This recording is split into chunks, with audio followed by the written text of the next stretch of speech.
Hi, this is Brendan Davis from Bedrock Games and the Bedrock blog, and I'm here with Jim Pinto for another episode of Metal Workshop. And today we're talking about sad metal songs. Jim and I have been debating and discussing and compiling our own lists of, what was it, our top 5 sad metal songs? Yeah, top 5. So we have our top 5 lists, and it was actually a lot harder than it seemed like a really easy idea when we first started talking about it. And I think for you it was. You came up with your list pretty quickly. I had a terrible time sort of just whittling down the list and then like struggling with knowing that I had forgotten songs that probably should be on the, you know what I mean? Like I know there was a better song out there, but I just can't remember it.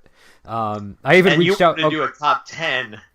Well, if I had done a top 10, it would have been easier because they wouldn't have had to have been as solid entries individually. Do you know what I mean? Like a top 5, they all have to be a little bit better. If it's top 10, I could have put a lot of things on the list and like not really cared.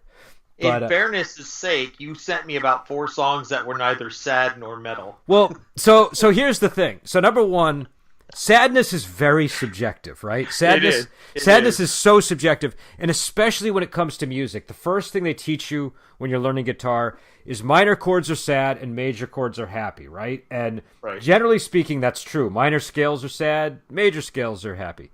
But I remember I had a very stubborn friend. I tried explaining this to him, and I showed him the chords, and he was like, I don't think that's true. And I don't think he was just being a dick about it. I think he genuinely didn't understand what was sad about a minor chord. Because you have to be trained to think of the minor chord as sad. Do you know what I mean? Like our culture trains us to think that way. It's not something that, I don't think it's baked into how our brains work necessarily. And so, though, again, that's above my pay grade, so if anybody listening disagrees, feel free to chime in and say so.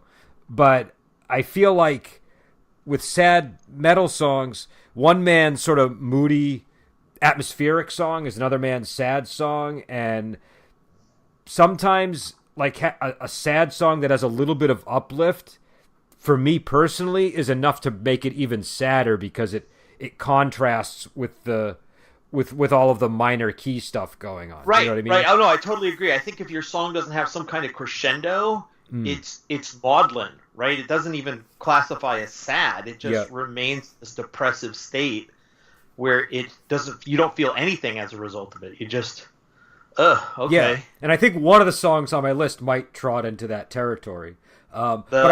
The Cathedral song? Yeah, the Cathedral song. Yeah, but that was the best one you chose. So well, before we get into the list, you had said some weren't metal as well, so we should probably cover that too, just because we want to go over our criteria as well before we issue our lists. Yeah, one of the criterions I set before we started is I said it has to be a metal song, not just a ballad by a metal band. Yeah. Because there's a lot of metal bands that'll do a ballad because they can get away with it, because they want to explore or whatever. They have this romantic feeling in their body they have to get out. But the song itself isn't necessarily metal. And you define that as sort of clean the whole way through, right? That was clean and gentle the whole way through. So like I selected Solitude as a possibility from Black Sabbath, and that was nixed because it was too clean the whole way through. Same with Changes, right? I think Changes is one of the saddest songs ever written, but it's not necessarily a metal song. No, and it almost feels like very Beatles-like. Do you know what I mean? It's like it doesn't even feel like a, I don't know. I don't think I would have put that on the list just because the overall aesthetic of the song doesn't feel like very metal, whereas Solitude still feels like a metal, like I can tell a metal band wrote it. Do you know what I mean? And so I want to take a moment to just say that if people are listening, they should check out Charles Bradley's performance of Black Sabbath Changes. I think it's better than Black Sabbath ever did. It's so soulful and powerful, and it's just a punch in the gut. So if you're looking, what was the name again, Jim? Charles Bradley. He's a black singer. He does the blues mostly, and he heard the song through. He talks about it at the beginning of the YouTube video if you go and look for it. But his performance is just so powerful. It makes me never want to hear Black Sabbath's version ever again. Okay. Well, I don't know. I mean, I'll take a listen, but now I'm worried because I don't want to have Solitude ruined for me either. But no, I'll take a listen because you can see YouTube is sort of good for that kind of thing. Now, so our other criteria, so it has to be metal. It kind of we wanted things to lean heavy, and I think we were pretty. We didn't say like the lyrical content and the music both had to be sad, but the overall vibe had to be sad to us. And right. Well, it was certainly implied when I kept reviewing your choices. Yeah, no, but we never said it as a specific criteria. Right. That is true. I'm trying to think of what else. There was another. So the other thing too is, would you say that your list is that this is the Jim Pinto list, right? You're not trying to come up with a list that is like. Yeah. And I didn't think you were either. That was certainly you picked a lot of doom metal. Yeah, so. I mean, it depends. There was one choice on the list that I felt the song was just too significant not to include. Like I wouldn't have included it. You're talking about. I can't wait to talk about it. Yeah. I just had to put it on there for that reason. Yeah. And I had but I also had a list of sort of honorable mentions just because there were so many. I don't know. I think that there were a lot of songs that were sad, but they just didn't fit the criteria that we laid out, and so either way, I guess we should get into our list. Do we want to each do like I'll do my number 5 and you do your number 5, or how do we want to go about it? Yeah, I think that's the best way to do it. Otherwise, people that don't like your voice or don't like my voice have to listen to us for 20 minutes straight. That's true. Okay, all right. And I'm told you have the better voice, so why don't we let you lead and with your number 5?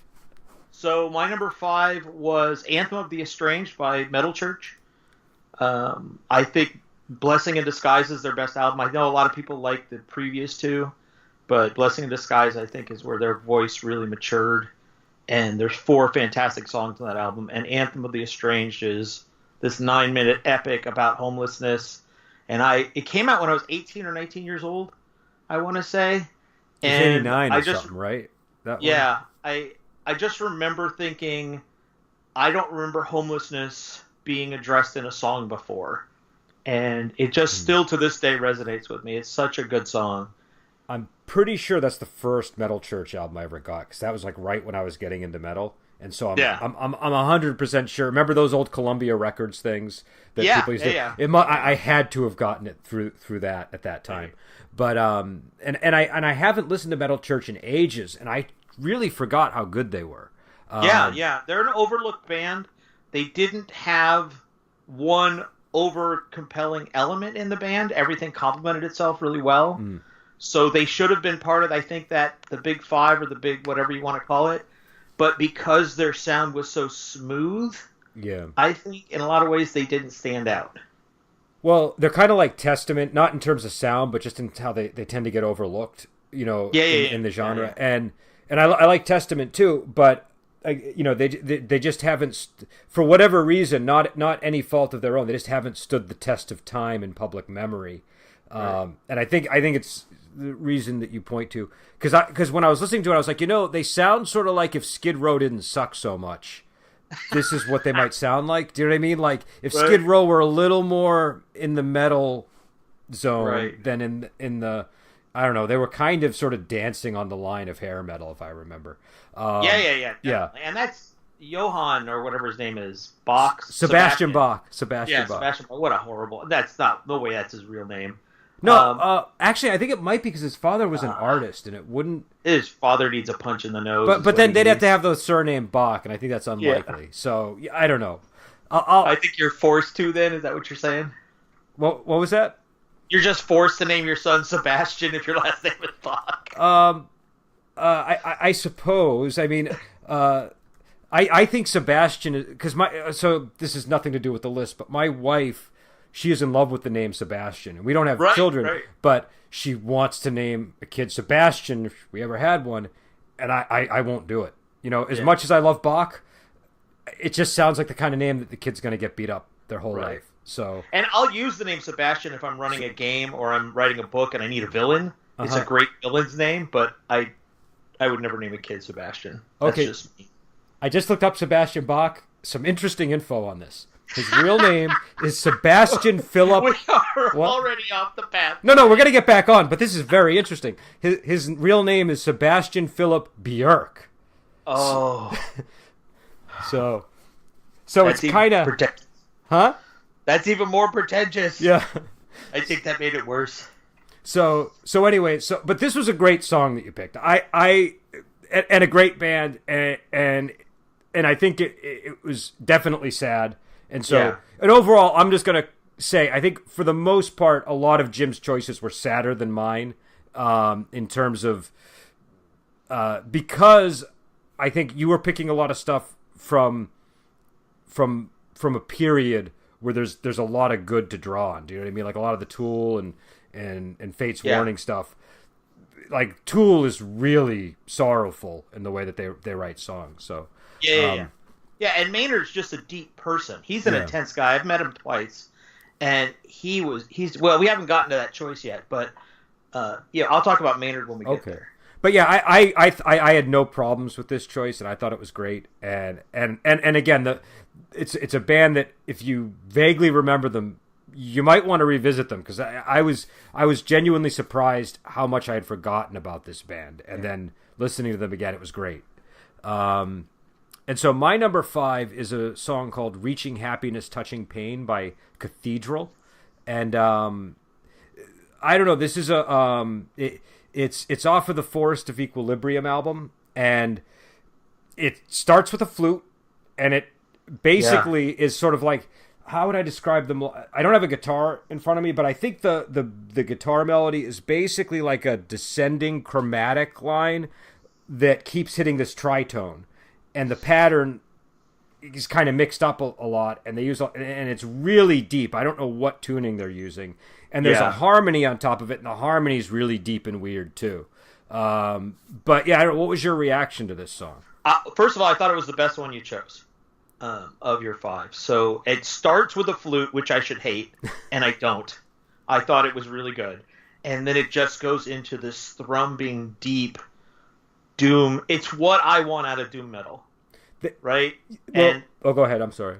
No, it's okay. The only thing I don't like is his voice, right? We've talked about all the voices that you've chosen from your doom bands. Yeah. And that's the only part of it I don't like, but it still works in this song. And it has that moment, that crunchy, rugged metal tone to it in the middle that makes it a metal song as opposed to just a Jethro Tull song or some rock song from the 70s. Do you think the flute was a commentary on Jethro Tull winning the award for the metal album? I don't know. When was it written? Was it written after? I think this was 1990, I want to say, but I don't remember. I got it when it came out. I remember that. Well, they won the award much later, so... Did they? I thought they won the award in the late 80s for some reason, or in the early 90s. No. Okay. Well, I don't... I can't remember. But either way, it does have a flute, which is interesting. And the lyrics are also just like all the way through, just really somber and depressing.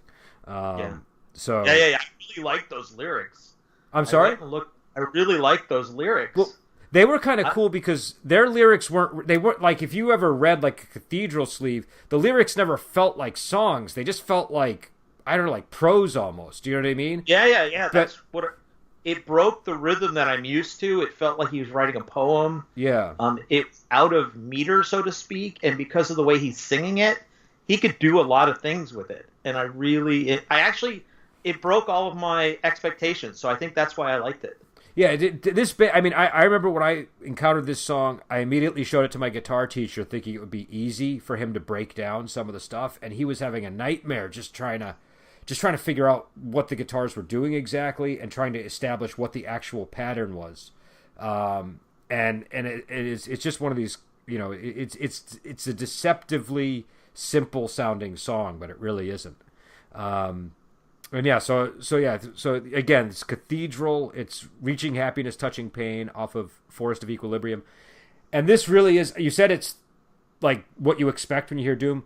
In my mind, this Cathedral album is it's probably the best Doom album ever released, simply because the pace is so slow that I don't think there's a band that ever got this slow without everything coming to a complete halt. Do you know what I mean? Like, it really pushed the boundaries of what Doom was capable of, and they pushed the boundaries so far they didn't even repeat themselves on the next album. They couldn't, you know, it was either put out the same exact, you know, sort of slow doomy stuff or speed things up a bit, because they certainly couldn't get any slower. Right. So what was your... It essentially becomes stoner metal, right? Well, At that's that point, if they made it slower. And that's sort of my problem, like, because I don't like stoner metal, actually. Yeah, no, neither do I. And I think that's the thing is, once you cross that, once you get slower, or you add a groove, or you add any funk or anything that's like, this is psychedelic, but it's not in your face psychedelic the way some of the more stoner oriented stuff. Though this definitely is a foundational stoner metal album. You know, I mean, you just look at the cover. You know, it's definitely stoner metal in a sense, but I prefer metal like this. I just can't get into the stoner stuff. What was your number 4? My number 4 was A Pleasant Shade of Grey Part 6 by Fates Warning. They did a 65-minute epic that's all one long song cut into 12 pieces. And Part 6 and Part 11 are my favorites, but Part 11 isn't sad. Part 6 is. And Part 6 is sort of about... It's about growing up and accepting that you can't have what the innocence that you used to have. You can't have the things that you used to have. And when he hits that crescendo after the... It's only in 2 halves, right? It's not verse, chorus, solo, verse, chorus. It's just verse, solo, verse. That's the song. And there's a long instrumental intro that eats up a lot of the time, too. It's, I think, a 6-minute song. And that crescendo after the guitar solo, when he's hitting that line, we're not children anymore. When Ray Alder's hitting that line, it's just a punch in the face. I thought it was a good song. I thought it was a really good song. It was really sad. And I've heard it a couple times live, and he's just as good live with it. But go ahead. I'm sorry. Oh, no, I was just going to say, and the Fates Warning stuff has been very, very eye-opening for me as a listener. You're the one that introduced me to them, and so I'm still sort of wrapping my head around their sound, but I think I'm starting to get a sense of why you like this band, especially when you showed me this song. So again, this was one that I thought this was a really solid entry, and I thought it was also legitimately sad. I didn't have any quibbles with it. Yeah. And it's one that I honestly will need to hear again a few more times to really. One of the problems with Fates Warning is they're very complex. And, and I find it takes a few listens to really get a handle on what the song is. It's not so much the case with some of the other entries, even though you have a lot of other complex entries. But Fates Warning, I don't know, they how can I put it? You have to be a patient listener with a band like this. Do you know what I mean? You have to be an attentive listener to enjoy them. Right.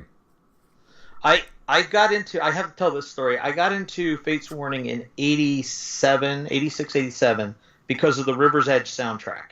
They had a song on there called Kyrie Eleison. And I went looking for it. I didn't know what album it was off of, but it was a favorite song on the River's Edge soundtrack.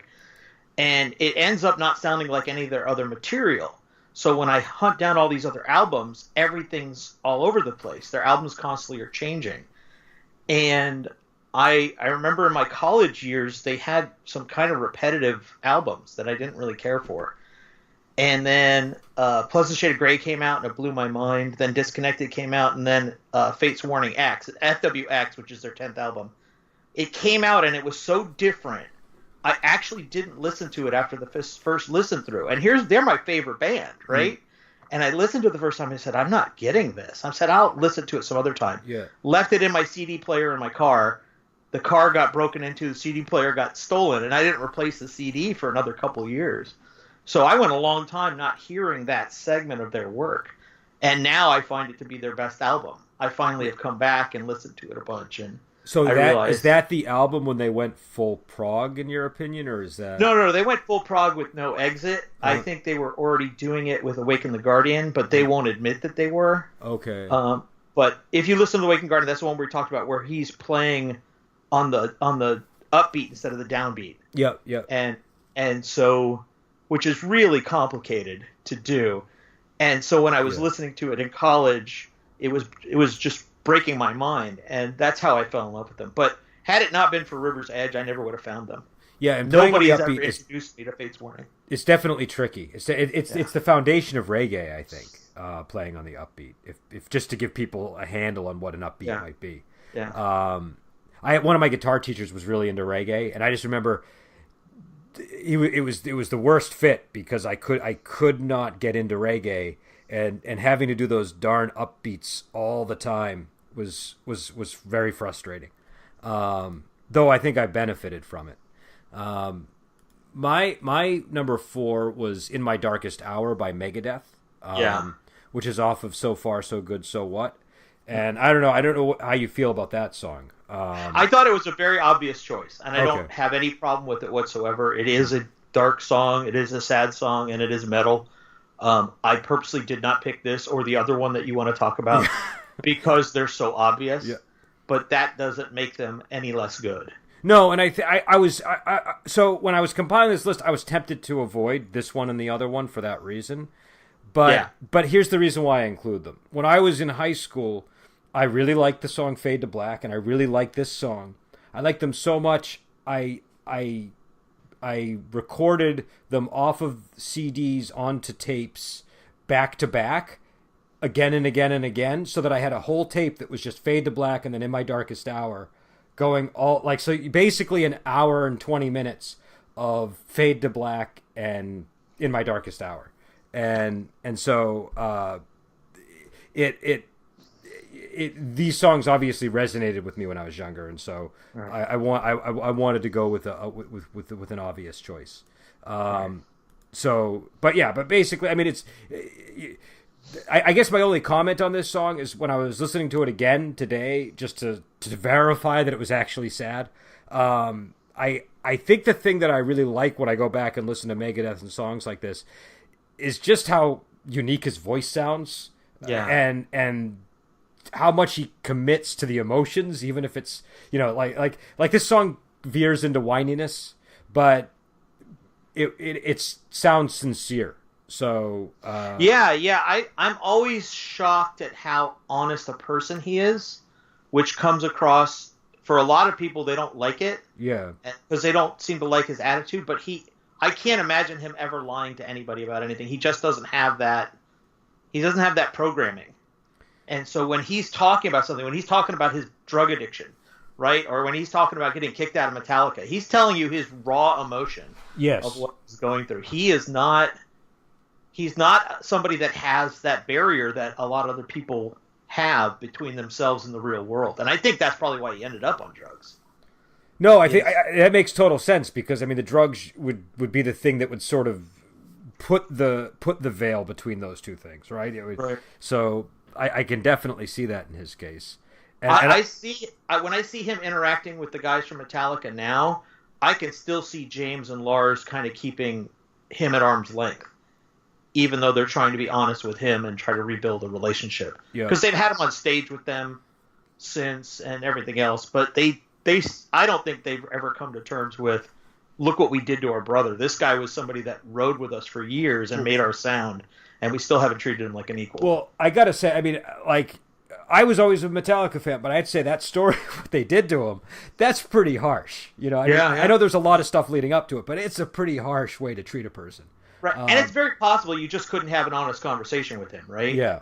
No, that's definitely possible. I don't know all of that, but I'm the guy that when I got to kick somebody out of the gaming group, mm-hmm. I'm the guy that does it. I'm the guy everybody in the group turns to say, can you get rid of Bob? Mm-hmm. And so I always have an honest conversation with people when it's time to say goodbye. And with him, it's just, here's a bus ticket. We're replacing you with somebody from Exodus. Well, and the other thing is, In My Darkest Hour, I believe, was written right when he learned that Cliff Burton had died. Yes, so yes. There's that aspect to it. You know what I mean? Yeah. It just kind of that adds a lot, in my opinion, to the song. Even though, again, the song it's about other things, but the fact that happened, and then there's no real way for a person like him to connect with Metallica after it's happened. Do you know what I mean? Like, that adds. Yeah, he gets no closure. He gets no closure for 30 years, right? Yeah, that's kind of messed up, and that just adds to the beauty of the song. Yeah, I would agree. I would agree, and I particularly I like the sound of his voice on that album in general. I think his voice on that album something about it sounds really raw and exposed, and I like that. Yeah. So I guess we're on to number 3. We're already at the 25-minute mark, so we might want to. Maybe we should go quicker. I don't know, but what's your number 3? My number 3 is "Wings of Marie" by Tool. This is Maynard writing about his mother passing away. He had previously written a song about her called Judith on Perfect Circle's first album, Nom de Mer. And that was while she was still paralyzed and she wasn't dead yet. It was sort of a very angry song towards her, sort of rebuking her for holding on to God and Christianity. And then when she passed away, I don't know what turned for him, because it's obvious it's not lip service, right? He's not writing a song.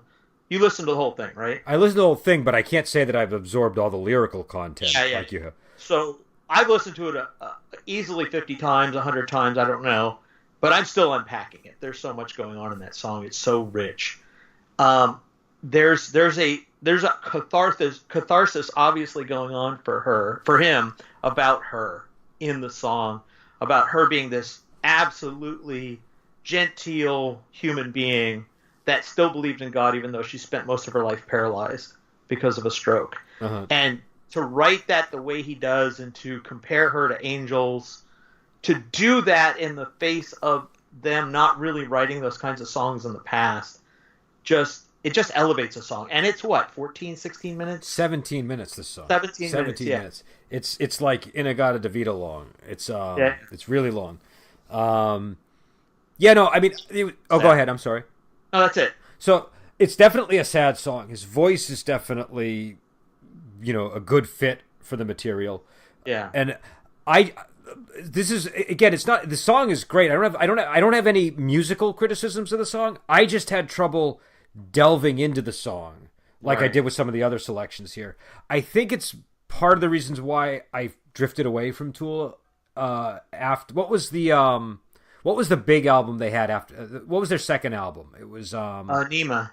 Yeah, so that was the album that I remember listening to, and I remember the previous album. And after that, they put out another album, and I kind of lost the hook with them for some reason. Right.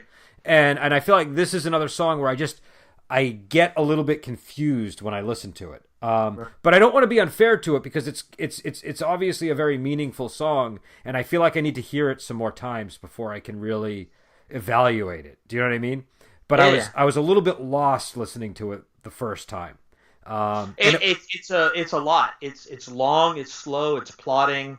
It has a number of different peaks in it, and it is so personal that I think you have to be invested in Tool to appreciate it on a lot of levels.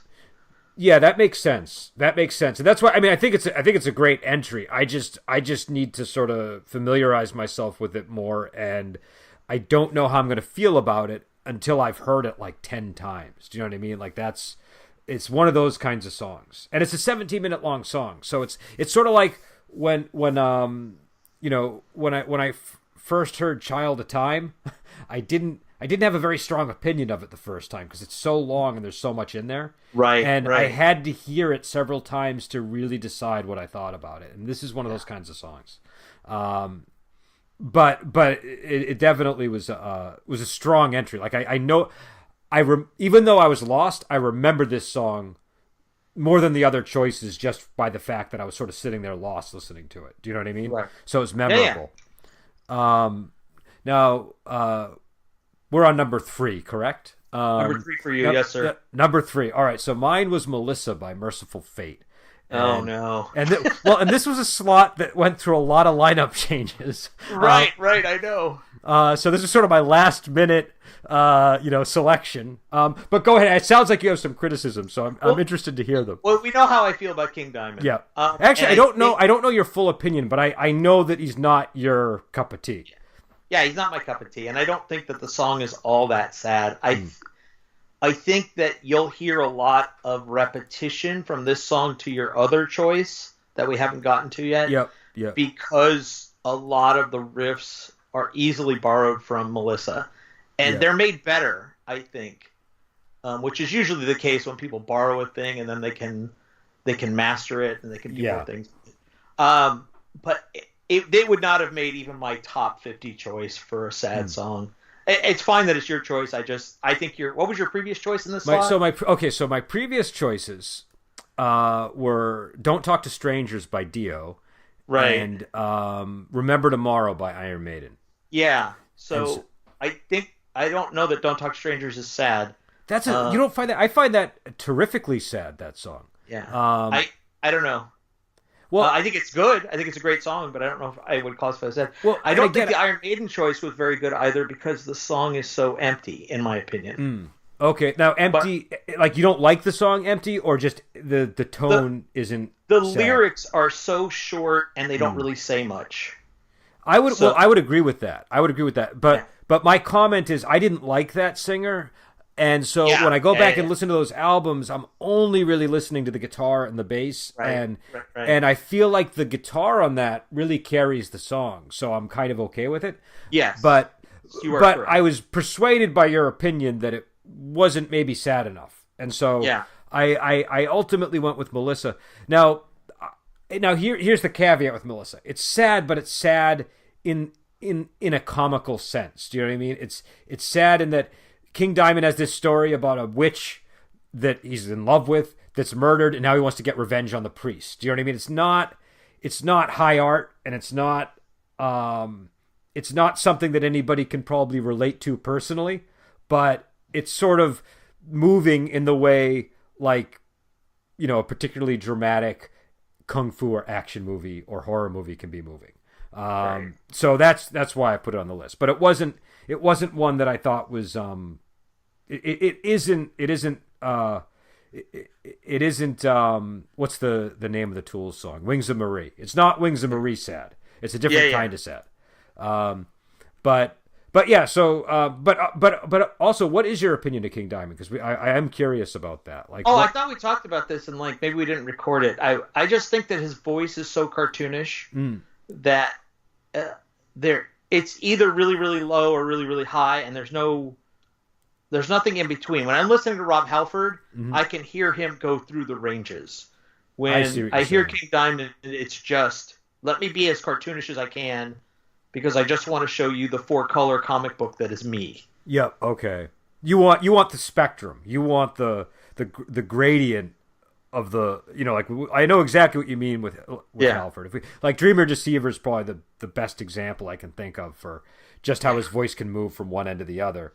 And there's so much control, right? I mean, he shows control, and that's something King Diamond doesn't do is control. He does. I mean, he's got a high. He's got control, but what he doesn't have is he doesn't have nuance. You know, like because he's got. I mean, to get the sound that King Diamond has is really difficult. Right. To get consistently do that, but he sort of has like a bag of 4 things that he does, and that's it. Do you know what I mean? And he, you know, and occasionally he'll go into other territory, but for the most part, when you listen to King Diamond, you're like, okay, he's using this voice now, or he's using this voice now, or he's using this voice now, and those voices, they kind of have come to represent various things that he, you know, like characters that he needs in the song or whatever. So I can totally see how that would turn you off. Though I will say we got a comment on Facebook where somebody had said something about King Diamond. They said that his Merciful Fate material they felt was actually less less shrill than the later King Diamond stuff. So this would be like an early example of I honestly, because I'm not much of a fan, I don't know what I'm hearing when I'm hearing it. So you know, I don't know which version of King Diamond. One of these days, I'll walk you through a proper King Diamond album, and I'll explain to you what people like about him. Do you know what I mean? And one day I'll just unfriend you, and we won't have to do this anymore. Well, I hope I'll happily listen to a Fates Warning album all the way through if that'll but you know, I think with King Diamond the thing is he's all about the story, And so if you're not interested in the story, it's hard to get into the King Diamond. No, and I don't mind the story, honestly. I think Melissa has a clever story. It's an interesting story, right? But it doesn't strike me as sad. It's a bit first level D&D, right? Okay, now you do explain that. How in what sense? There was no nuance to first edition D&D, right? Okay. You got a mission from a wizard in a tavern who had a map, and you went and you did that thing, and you solved the puzzle, and the puzzle was either a trick or it wasn't. You killed the orcs, you got the thing, and you went home. And you made some levels and some gold, and that was it, right? Yeah, If there was a story, it was very straightforward, and it was simple, and there was no nuance to it. You take Melissa and you stack it against Ritual by Ghost, and they're almost the same exact story, but the richness of the lyrics of Ritual are kind of almost to the point of creepy, right? When he's talking about Satan in that song, when King Diamond sings about Satan, it's the Satan with the pitchfork and the big tail. But he's King Diamond's an actual Satanist, though. No, I know, but when you hear him singing with his voice, it sounds like a Saturday morning cartoon version of The Devil on Your Shoulder. Oh yeah, no, and that's the part I like about it. I like sort of the comedy horror element of King Diamond, right? Yeah, and that's the appeal. That's your love of bad horror. So yeah. So that's. But I get what you're saying, though. Though I will say, as King Diamond in Merciful Fate, I mean, this is like I think. This is an early Merciful Fate album, right? And they eventually reunite, and when they put out their reunion album, I think it was From the Shadows, they're actually the sound is a lot more sophisticated. And King Diamond's lineup is really, like, just in terms of technical skill on the album is quite good, but it's not nuanced. It's just very skillfully done. But anyways, we should. Oh, go ahead. Oh, I was gonna say we should probably move on to number 2 though, because we could probably talk about Merciful Fate and King Diamond forever. Yeah. We should save it for time. I want to talk one of these days about Metallica's covers. Maybe we could do a whole episode about that. Okay, no, that would be probably interesting to do. So what was your number 2? My number 2 was Beyond the Realms of Death by Judas Priest. And go ahead. Oh, what were you going to say? I have zero complaints about this song. I mean, the only complaint I have about your list is there probably could have been 2 more Judas Priest songs on the list. Do you know what I mean? Absolutely. I wanted to create some variation on here, but I could have done all Judas Priest or all Fate's Warning if I'd wanted to. Yeah. But when Judas Priest goes sad, I find them to be I think, like, I honestly, I had some Judas Priest songs I wanted to select, but I didn't because I wanted to kind of let you handle Judas Priest. Right. But I think that they're genuinely when they do sad, they do it better than anybody. Now, I have to say, Halford has a song called She on his album called, I think, Resurrection or Insurrection. I think it's, Crucible. The name of the album is called Crucible. The song's called She. It's about his mother. And it's not really a metal song. It's just a ballad. But it is the saddest song I've ever heard. It is so beautifully haunting. The way the reverence he has for his mother in that song.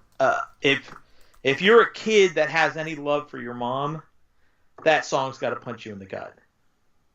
But it's not metal. I'm not as familiar with that song either, so well, you should go check it out. Everybody should. She by Halford. Ugh. It's one of his solo songs.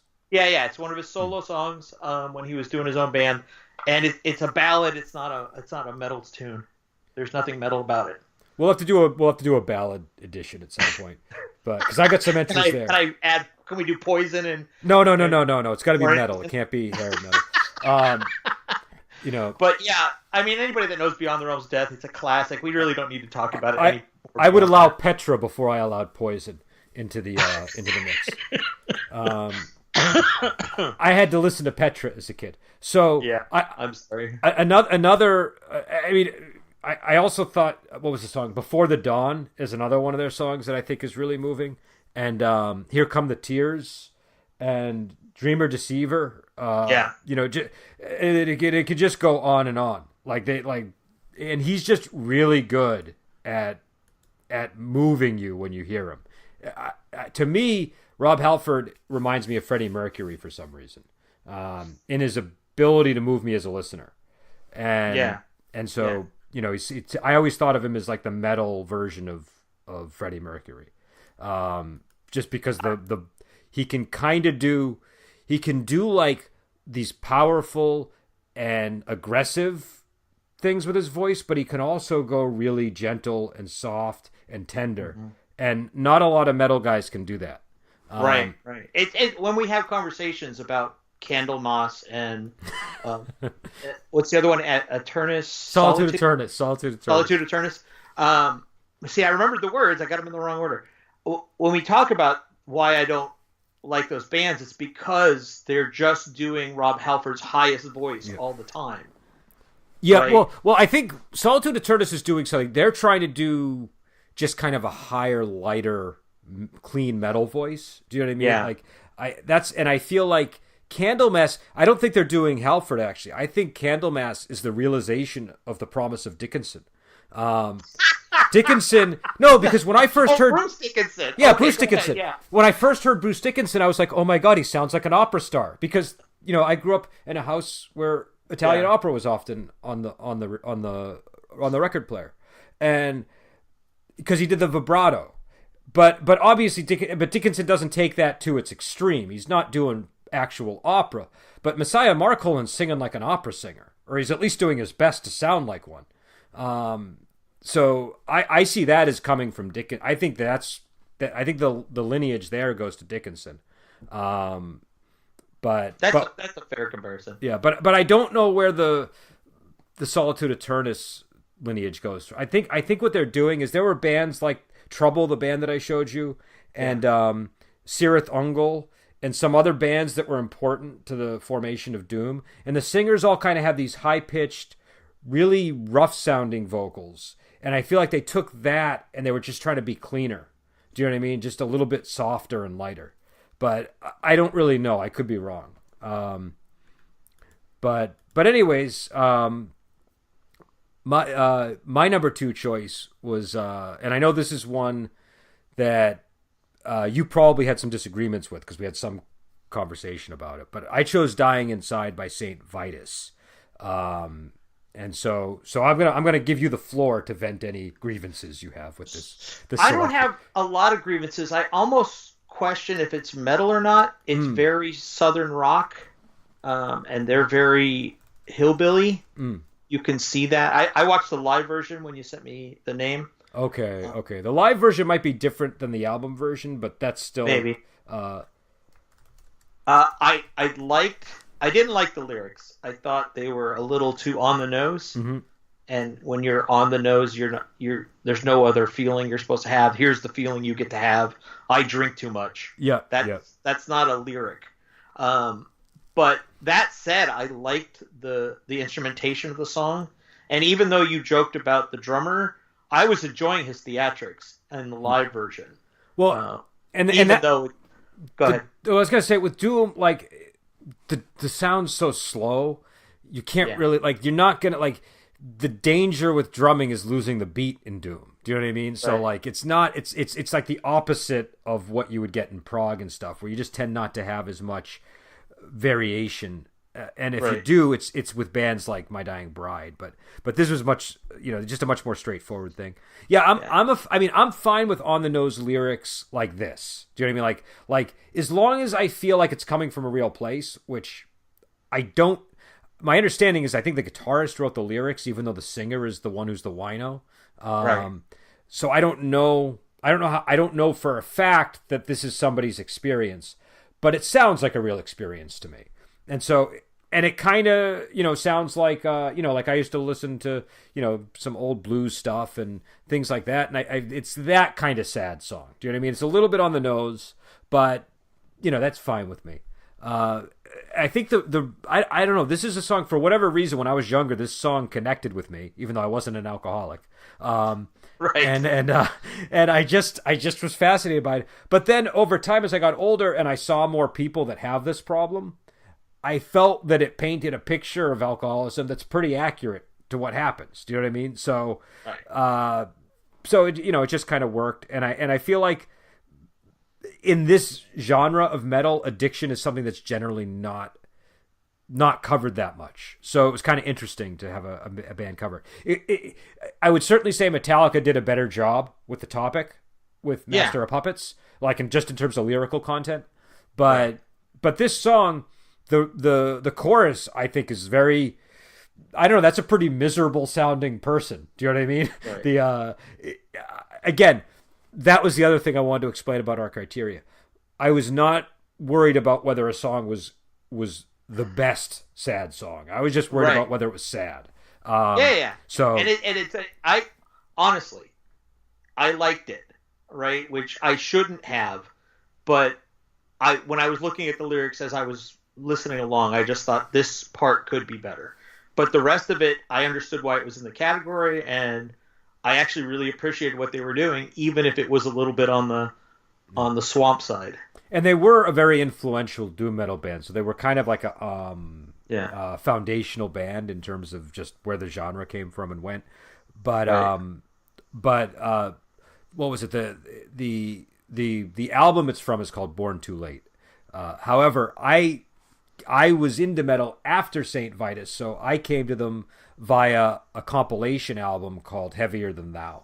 Which I always and I know that compilation. That's funny. Yeah, that's that. I always thought that was that's what sold me on them. Is Heavier Than Thou. So that's Dying Inside. So why don't we move to your number one? Because we're already at the 46-minute mark. Before I do my number one, I just want to do a quick honorable mention for Alice in Chains' Rooster. I don't know if it's necessarily metal, but what is that song about, by the way? Because I've never understood the meaning of that song. Oh, the guitar player wrote it about his dad who was in Vietnam. Okay. He and his father really didn't have a very good relationship. So when he wrote it about his dad, it was an opportunity for them to connect and talk. And he learned something about his father in the process of writing the song. And I think it's really powerful. And when you think on it too much, it becomes a sad song. But I wouldn't have put it on my list at all, ever. I don't know if it necessarily is metal, and it certainly wouldn't make a top 5.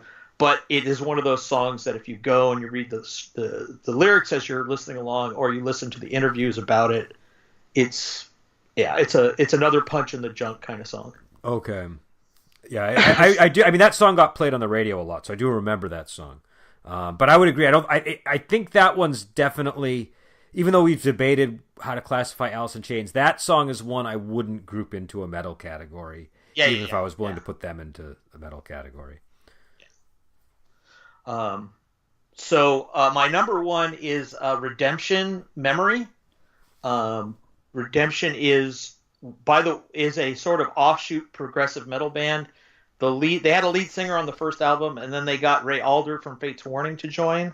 And now he subsequently left, and they have somebody else. But so who was on this album singing? Ray Alder. Okay.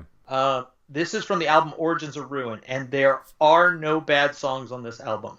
It is one of the most perfect albums I've ever heard. And this song, along with the last one, Fall on You, are really powerful songs. And I chose this one over Fall on You because the other one's got too much of a happiness uplift at the end in the crescendo. Okay. And Memory is about a breakup that he's still holding on to, and he can't let go, and he hopes that she's thinking about him the way he's always thinking about her. Okay. And the way Ray sings it and the way they do the instrumentation in it, it doesn't have any of the minor chord instrumentation that you would see in doom metal. But this was in a minor key, though, I think, wasn't it? But it's not overly oppressive, is what I meant. Okay. I'm sorry, I wasn't clear. It's not overly oppressive, but it's still a sad song.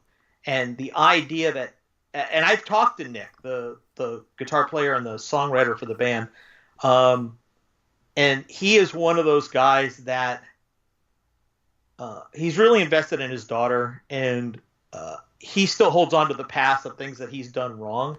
He's a real guy. He feels like a guy you would just be hanging out with, drinking a beer. Okay. And so Nick, to approach music and to write that album as perfectly as he did, I found it really impressive. And it shouldn't be my number one because these other bands are just so much better than Redemption is at everything. But this song just resonates with me. Well, I got to say, I don't know that that's true. I think this band, number one, this song really struck me. And again, this is another song that I kind of have to hear more before I really can give a full opinion on it. Right. But I feel like the composition was very good on this. And so just from a composition point of view, I would put them up there with those bands. Composition isn't something to be sneezed at. It's and also this had a real interesting sound. I hadn't really heard a sound like this except in other genres of music, maybe. Do you know what I mean? It's not. Yeah. This was a very experimental sounding song to me. Yeah. And a lot of synth, which we've discussed, but we've established that progressive tends to sometimes have that. I thought it worked. I thought it just had the stuff that I liked from Seventh Son. It kind of had a lot of that sort of thing going on here. Right. And it wasn't obviously metal when I first started listening to it. I mean, I kind of had to sit there and say, is this metal, as I was listening and evaluate it. And I enjoyed that. It wasn't like, oh, this isn't metal. It was more like, no, I really needed to make a determination. And so, I thought this was a very interesting entry. And I don't know if I feel like you have shown me this band before, but we've been sending back so many things that it's easy to lose track of them. And this was if whether you have or not, this was the first time I really noticed this band. And it got me more curious about them. The interesting thing about Redemption, the next album is called Snow Falls on Judgment Day. Whatever magic they had on Origins of Ruin is lost when they get to the next album. Okay. I don't think it's a bad album, but it has its peaks and valleys. With Origins of Ruin, every single song is good, and you're never bored, and you're always surprised. And when they try to go a little heavier and more thrashy on Snow Falls on Judgment Day, and a lot of it is all of these gratuitous guitar solos and riffs that just get cumbersome, in my opinion. So if you're looking for an album from them to listen to, this is the one. Shifting sound is not easy. Shifting sound is like the hardest thing to do in the world, and so you never know where you're going to land.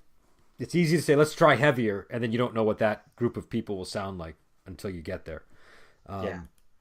So my number one was another obvious choice. We've kind of hinted at it because I think I might have even mentioned it in one of my I kind of you said it. So it's Fade to Black by Metallica, and again, it's an obvious choice, but I don't think there's a more well-known song that's a sad metal song than Fade to Black. That's got to be like the top sad metal song that just in terms of how widely it's known. But also in terms of its influence, I feel like a lot of bands imitated Fade to Black after it came out. So it just seemed like a significant choice, and I personally liked it. My band covered this song when I was in a band, and it's a song that I enjoyed playing. I really like, even though I know what the chord progression is and I can play it, I can never get it to sound like they get it to sound. Do you know what I mean? Right. And I've never heard anybody else get it to sound like I don't know exactly what they're doing in that recording, but I've never heard anybody sound like Metallica when they've played this song. Right. Whenever that's the case, that always intrigues me. So, but I don't know. What's your opinion of Fade to Black?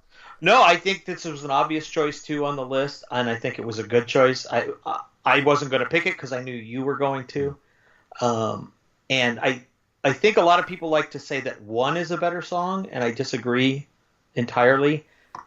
One doesn't get good until the guitar solo, the outro, for me. Okay. And the way Fade to Black crescendos.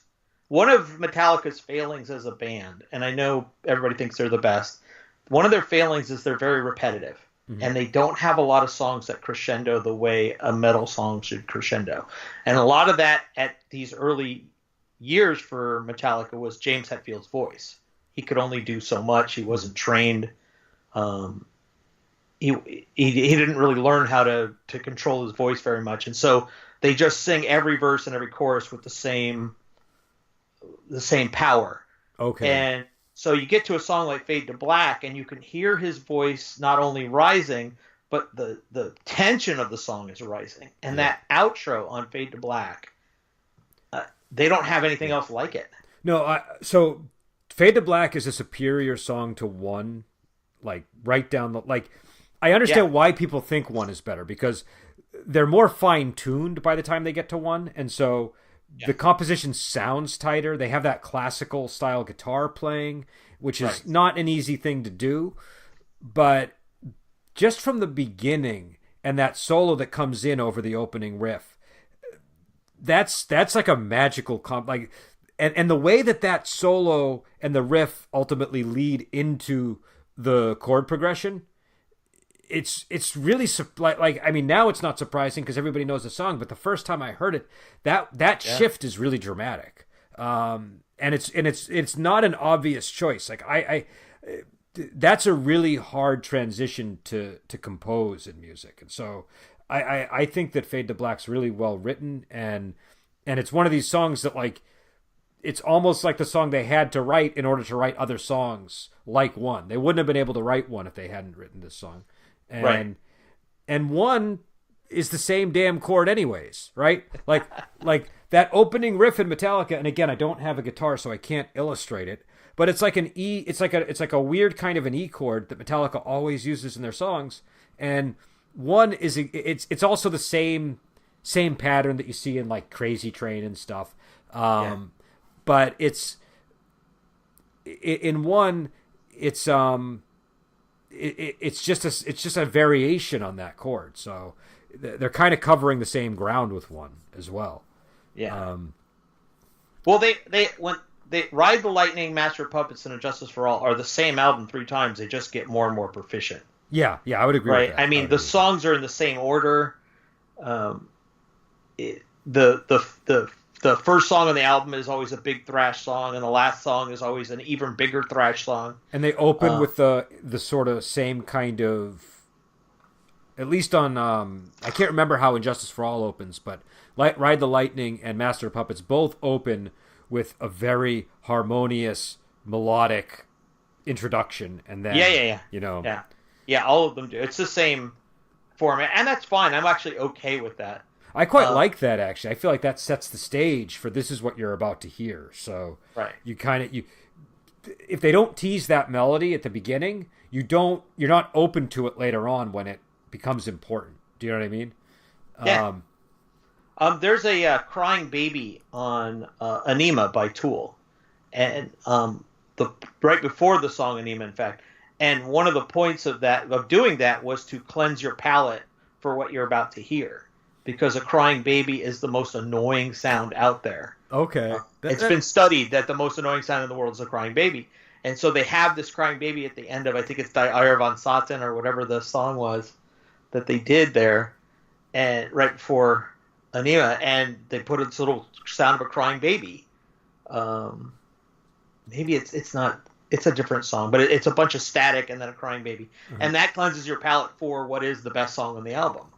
And they did that on purpose, and I think there's something to be said for that kind of formatting of getting you ready for what you're about to hear. Yeah, and that might be the difference between, say, a classical heavy metal band versus a subgenre band. Because when you listen to, say, Judas Priest's new album, Firepower, there's 15 songs on the album, and they're all different kinds of metal. Yep. So they all open with a weird noise before they begin. All of them. I don't know if you noticed that on Firepower or not. I didn't notice that pattern, but I did notice that they were all different kinds of metal, and Judas Priest is honestly one of the few bands that can do that well. Right. But if you contrast that to, say, Slayer, Rain and Blood, they're all just as fast as humanly possible, those songs. And it takes a lot of work to remember, wait, is this the one about killing people or eating people? Well, and that's the same problem you run into with any... Yeah, so as you say, you do run into that with every subgenre, because the subgenres are all going for one aesthetic. And so death metal, do you know what I mean?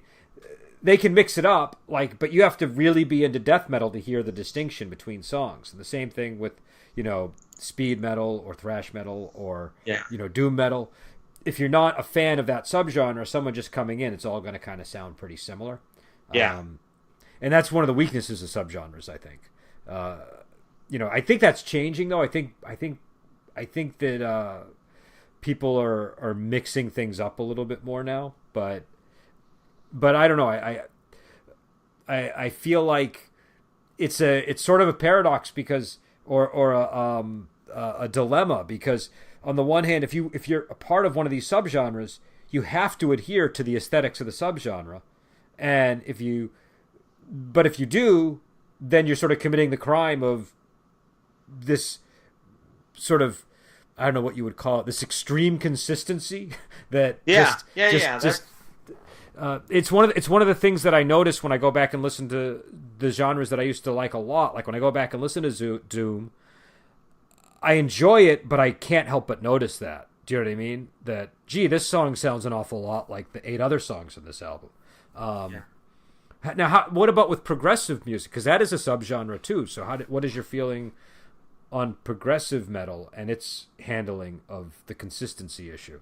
Well, first of all, I think I've said this before, I can't stand Dream Theater. I think they're a wall of noise. Mm-hmm. And so I think they suffer from adherence to their own model in a detrimental way. In the case of Fate's Warning, you can tell Jim Matheos is running out of material. Okay. He's getting tired. Their latest album was not that good, which is difficult for me to say because I love them to death, and there are still 3 great songs on that album. But Ray's lyrical writing is not as good as Jim's was, and Jim's not writing the lyrics anymore. So you can see that the meanings of the songs aren't there anymore. And the experimentation isn't happening. He's doing 2 other bands. He does OSI and Arch Matheos, and those bands are pulling away some of his creative energy, I think. And so Fate's Warning sort of gets the more melodic. It's sort of when Rush decided to stop doing really complicated music and doing layered music instead, where Neil Peart is now doing 4 different drum beats at a time with his 4 different limbs, but to the untrained ear, it just sounds like a regular drum beat. So if you're not listening for all those patterns, it doesn't sound like he's doing a lot of work when actually he's doing 10 times the work.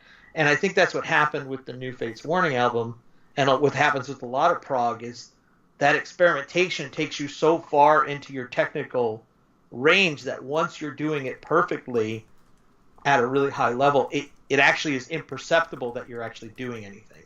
And we've talked about that before. It's kind of nice to hear them struggling. Yeah.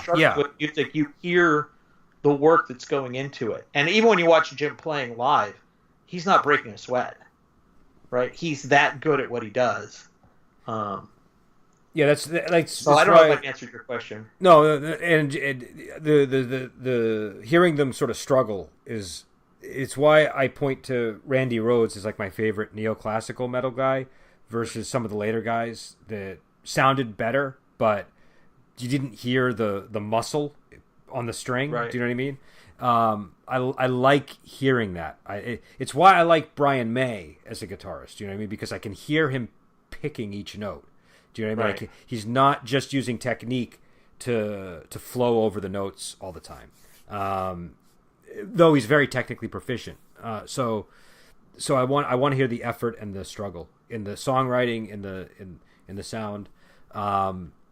But yeah, that's when I go to progressive metal, I think we're I think maybe this is what you were saying is I feel like when they're just applying music theory mindlessly is when they run into trouble. That's basically as zero effort as you can get because you're just sort of like, well, here's the mode for this occasion and so maybe is that kind of what Dream Theater has going on? That's exactly what Dream Theater is all craft and no art. Okay. Right. There's just it's how many notes can I fit in this spot right now? That's what John Petrucci does, and he's driven 2 guys out of the band. So you have to assume that his anal retentive Asperger's syndrome, whatever it is that he has, his OCD for that kind of compositional work, has to drive everybody else nuts. Okay. The keyboardist still has to read the sheet music, and he's played some of these songs 1,000 times, and he's still reading the sheet music off the screen. Is it because it's so complicated, or is it because it's so complicated? Yeah. Okay. But I will say, I think Metallica is a good example of a band where you see the effort, because they're not as technically skilled, I think, as a lot of the other bands in that subgenre. Do you know what I mean? There are better drummers. I don't know if there are better people at manufacturing riffs like Hetfield can, because he's pretty good at that. But I mean, there are better guitarists than him, and there are better lead guitarists than Kirk Hammett. Though I think he's very good at making memorable and inspired material. And we need to say the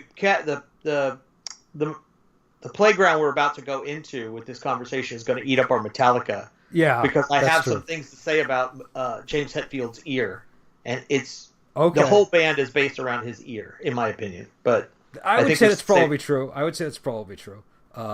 We should save that for the next recording. In fact, if we stop now, we can start that recording right now. Well, I think let's do one at a time here. Why don't we end it here? Unless you have anything to add in terms of the sadness and I don't know. We didn't even talk about just generalities about sad metal music. I don't know if we need to, but I think the whole thing was subjective anyway. I gave my impression of what I thought was sad and what moved me. And I don't mind being sad. I'm not one of those people that I don't really cry, but I get emotional about things. And I think it's good to go to cathartic places with music. It's good to let things move you. And in America, we're obsessed with being happy all the time. Yep. And I don't think you can know what happiness is if you don't know what sadness is. And so going into your room as a 14-year-old teenager and listening to Fade to Black and thinking about suicide and having that song talk to you is actually probably good. It is good to go through that process because Metallica's there holding your hand through that song, and they're letting you know in some way or another that what you're feeling is okay because we have that feeling. We get it. It's only scary to people when metal bands do it, but it's really a feature of all music. Like how many people when they break up with somebody listen to a sad love song, right? Right. It's what you do when you're sad. You listen to sad music, right? And you do it because it makes you feel better. You feel worse, but you feel better somehow. I don't know how. I don't know. I don't understand the process, but I know that's what's involved. And I think with metal, actually, I don't tend to go to metal when I'm looking for sad music. I think there are much better categories of music for sad music than metal, even though metal tends to lean towards sad minor key music. It has such an aggressive element to it that I'd rather listen to Queen or I don't know, Destiny's Child or something if I'm trying to get something that's like a sad song. Do you know what I mean? I don't know what you mean, and I'm signing off right now. You just mentioned Destiny Child. Well, I think we lost all of our listeners. I don't. If you can't branch out, people, your credibility is shot. It's not. No. I want to say this very sincerely. There's nothing wrong with Destiny's Child.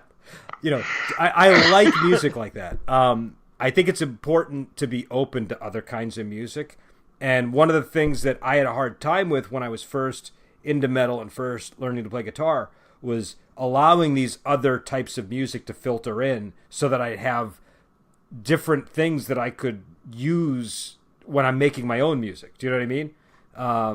So, I mean, again, not everybody has to like Destiny's Child, but I feel like a lot of times in metal, there are these walls. And so, but my point was, I just think that there are other genres of music that I'd probably rather go to if I'm looking for something sad than metal. With metal, I tend to go to metal when I'm looking for something heavy, right? And once in a while you get a truly sad song. But yeah, so I don't know, but maybe I did blow a hole in our credibility here. So, well, your credibility, not mine. Well, I don't know. You're in the ship too. Stop throwing that anchor around me, pal. So. All right, so anyways, I guess we'll stop it here. Where there's nearly no further place we can go after getting into Destiny's Child. If there's a different top 5 people want us to do, I'd be happy to hear what top 5 people want to hear. Yeah, I think that's a good idea. If people do want another top 5. I think the top 5 format works. It's a very good template for discussion. So. So definitely send your suggestions. And if there's any topics or questions, and also just any questions people have in general that you want us to answer on the program, we'd be happy to. We'll see if anyone has any questions. So unless they're about Destiny's Child, do not send us questions about Destiny's Child. I'm happy to field questions about Destiny's Child. Oh, sweet Jesus, he's doubling down. So, I could go on about Destiny's Child all day. But anyways, we'll end it here. And we'll be back on. I guess we're probably going to be talking about Metallica soon. Whether that'll be the next episode or not, who knows. But it sounds like you have some strong opinions about Hetfield's ears. So I'm very curious to hear them. And yeah, so until next episode, we will talk to you later.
Sad songs make me sad.